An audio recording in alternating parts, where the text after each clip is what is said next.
Alright, next up we have Amber Journeys Beyond. This is a cult classic, I would say. Many people, I would say, don't know about it, but for those that are really into sort of the old adventure games, most do.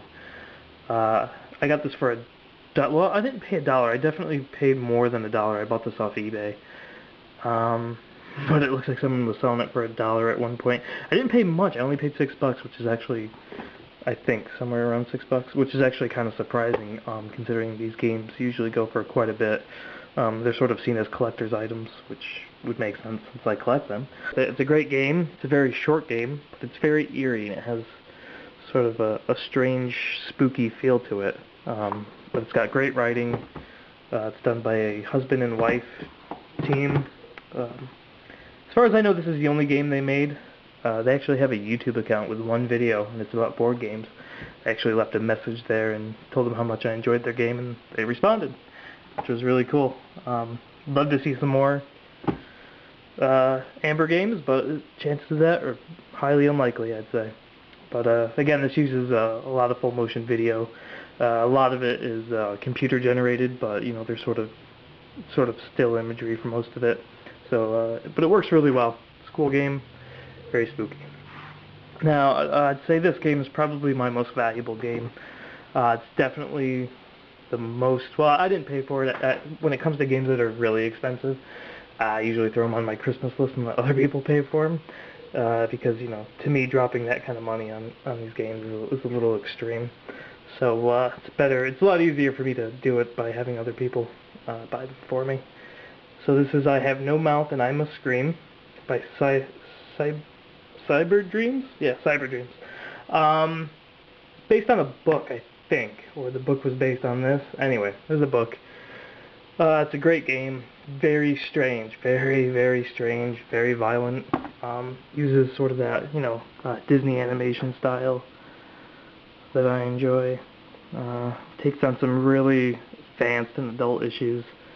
But it's great. Comes with a mouse pad, which is kind of cool. I haven't taken it out of the box. Unfortunately, the box has seen better days. There's some tape there where it ripped, and I'd like to open this up and show it to you, but it's very complicated the way it goes in, and I don't really want to damage it anymore. The price on this was, I think, $80. My parents got it off eBay. Got it for me for Christmas. It's a lot to pay for a game, but you know, it's a very unique title, so I think it was worth it. As you can see, it still has that old rating system. That'll focus. Yep, blood and gore.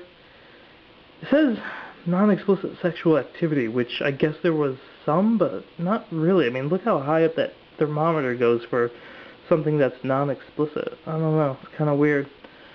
I guess the rating system didn't really have its shit together back in those days, but yeah, it's a great game. Alright, next up I have Indiana Jones and the Fate of Atlantis. Now, I don't know. I'm not sure if this is a re-release or not.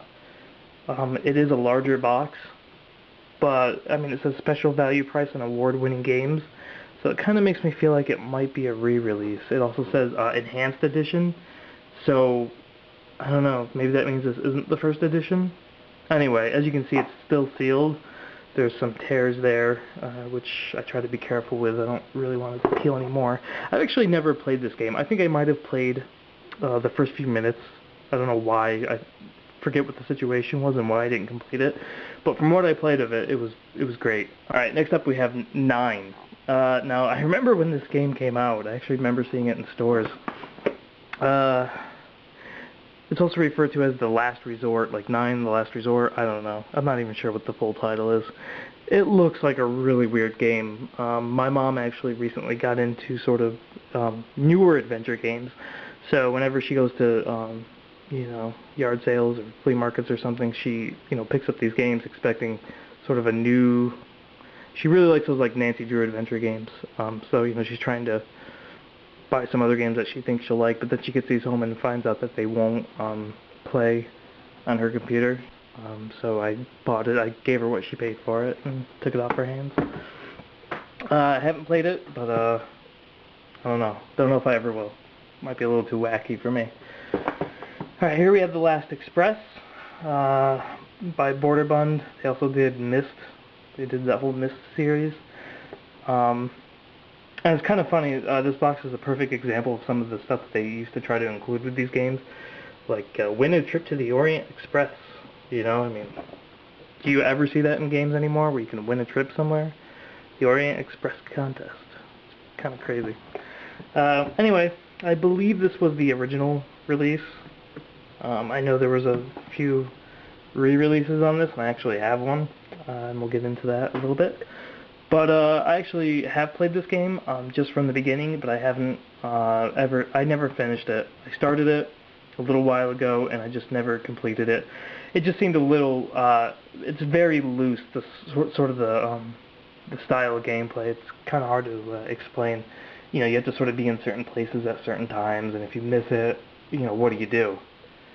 So it seems kind of, it's very open-ended, but, you know, sort of that classic murder mystery type game. Definitely going to get back into it at some point and finish it, because it is, you know, what I played of it so far, it was really great. It has sort of a unique graphic style. I believe they did one of those things where they took full motion video and then applied one of those filters that, you know, turns everything into a cartoon. So, you know, it's sort of unique. You didn't really see that a lot. Comes on 3 discs, I believe. So yeah, so it's pretty low on the discount compared to the other games that you see in these. But I'm definitely going to give that another chance one of these days. Next up we have the Pandora Directive. It's part of the Tex Murphy series.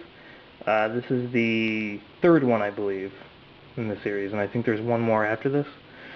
I remember back when my parents first got their computer, I remember getting a disc in one of my game magazines that actually had a demo for this, and I remember playing the demo, and it was quite good. I liked it a lot, but I just never got around to actually buying it. So, you know, now that I'm an adult, I, you know, sort of remembered back to playing it, and I decided it was finally time to buy the full game and give it a play. So yeah, it's a first-person point-and-click adventure.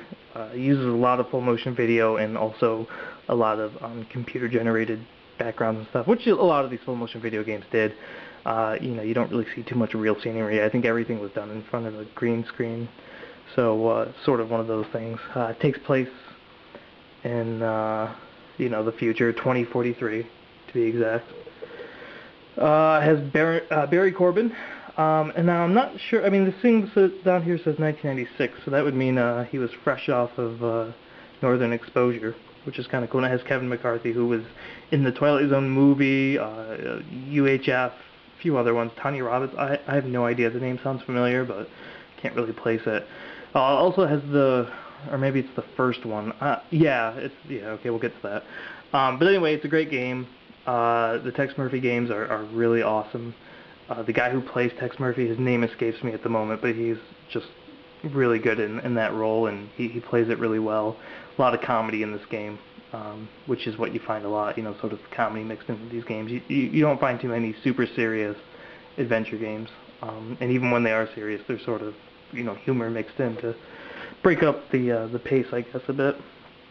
But it's great. I mean, there's, you know, multiple endings, different routes you can take. You can be sort of a good Tex or a bad Tex. It feels weird to me being, you know, sort of evil Tex. It just doesn't fit the character, I don't think. So especially if you played the earlier games, it just doesn't work for me. So I definitely love these games though, and I always choose the good Tex version. So yeah, that's really all there is to say about that. Again, we have the rating system. Passionate kissing for nudity, sex, some profanity, and humans killed. So that's how you know that's a good game. Alright. Now that brings us to Under a Killing Moon, which is the second Tex Murphy game in the series. I sort of interchange the order that these go in because I never played the first Tex Murphy game. It's pretty old and the graphics are pretty, I don't know, pretty archaic. So I never really bothered with it. And the fourth game in the series is actually a retelling of the first game, so, you know, it's kind of confusing. Not really, but anyway. Like the second game, this is a full motion video. It even says on there, interactive movie. That was sort of the title that a lot of these games were getting around that time. They weren't games anymore, they were interactive movies. I don't know if that was to try to appeal to an older audience or what, but yeah, they sort of stopped doing that after a while. As you can see, it's kind of the same, you know, futuristic goofiness that the third game is. It's kind of hard reviewing the, not, you know, talking about these in sort of backwards order, but bear with me. Anyway, this one has the voice of James Earl Jones. He actually plays God in this game, so that's kind of weird. Anyway, Axis made this, and you got the same guy playing Tex Murphy. Again, I don't remember his name, but he's awesome. Funny guy. So yeah, there's not really much to say about that. It's kind of the same as the Pandora Directive, just, you know, different story. And here we have Titanic, Adventure Out of Time. This came out around the time the movie Titanic came out, so there was sort of a Titanic craze going on, and there were a lot of games and, you know, sort of affiliated things that everyone sort of rushed out to capitalize on it. Never played this one. This is another one of those games that my mother picked up at a flea market, thinking she would like it, and couldn't get it to run on her system because, you know, a lot of these older games have compatibility issues. Says it's a PC Games A-list. Not sure what that means. And this actually works on both Windows and Macintosh, so that's kind of cool. I don't have a Macintosh, but if I ever get one, maybe I'll try it on there. Sometimes it's kind of funny to see the requirements for this. I mean, you could play this game on Windows 3.1. So this is going back quite a ways. It's kind of amazing to think that, you know, you could have sort of these 3D environments on such an old operating system. I mean, whose computer, you know, has the hardware requirements, but yet is running Windows 3.1. I don't know. I'm sure people have their reasons. So, yeah, I mean, not a ton to say about this because I haven't played it, but I hope to someday. And from what I understand, it's a semi-rare game, which I may be incorrect about. I don't know. There it is, Titanic, Adventure Out of Time. Sort of has a time travel element to it too, so it's, I guess if you mixed Back to the Future and the movie Titanic, this is what you get. And here we go, Curse of Monkey Island. You can't have a adventure game collection without Monkey Island. This is the third in the series. Now I know this is probably going to piss some people off, or not piss off, but, you know, they'll definitely disagree with me. I'm not a big fan of the first and second Monkey Island games. Not that there's anything wrong with them. They're certainly great games in their own right. But I think the whole Monkey Island series really came into its prime, I would say, in this game, the third one, The Curse of Monkey Island. Now, that might be because I never played the first two games when I was a kid. I started out with the third one. So, you know, I might be partial to it because of that, but just the colorful animation style, it's just, you know, it's perfect for this type of game. It's a piratey adventure, a lot of humor. You know, I don't need to tell you that Monkey Island is a great game, because it is. This is the original release. I think there were quite a few different versions of this released, and I've actually gotten this to work on a PSP. And yeah, so that was kind of cool. It's a little choppy, but it's definitely playable. And if you have a PSP, you should look up the whole ScumVM method of putting it on.